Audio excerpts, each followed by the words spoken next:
A few words about the terminology that we use when we talk about capnography before we begin.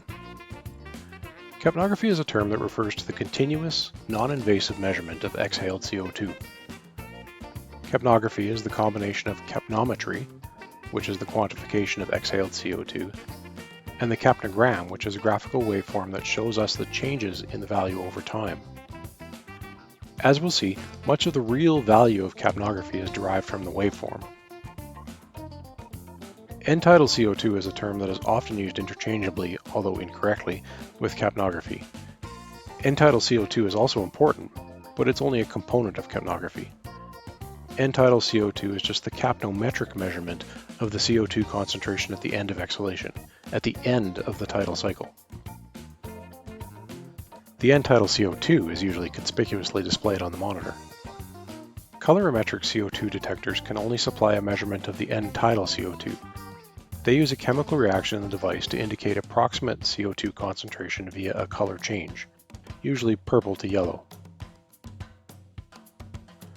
So sometimes the end-tidal CO2 is the only part that's available.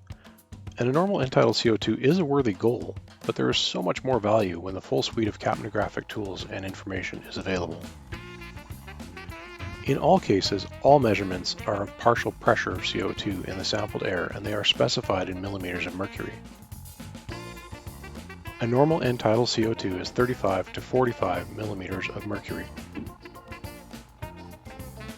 This concept is explored more fully in the flight physiology lessons, but just as a quick reminder, the partial pressure of CO2 refers to the portion of the overall gas pressure in a sample contributed by the CO2.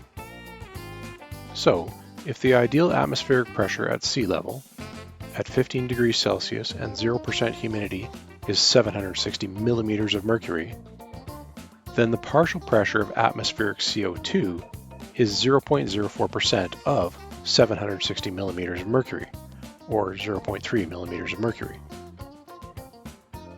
If a person's exhaled breath is sampled at ideal atmospheric pressure, then the percentage of CO2 in the air that they are exhaling can be calculated by dividing their end-tidal CO2, say 40 millimeters of mercury, by the atmospheric pressure, 760, which comes out to about 5%.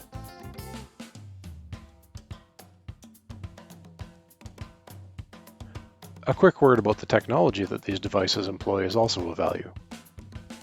There are mainstream and sidestream devices. The mainstream devices tend to be more invasive and are more often affected by fragility and contamination. They're also hard to adapt for use with non-intubated patients. They have an advantage though in being real-time, and at least when they're working correctly, the air sample is less prone to dilution and distortion. Despite the slight delay in sampling, sidestream devices tend to be more robust, and they're effective on a wider variety of patient dispositions. In either case, the technology is very simple. We know that CO2 absorbs light at a variety of wavelengths between 2,000 and 15,000 nanometers. These wavelengths lie within the so-called infrared part of the spectrum.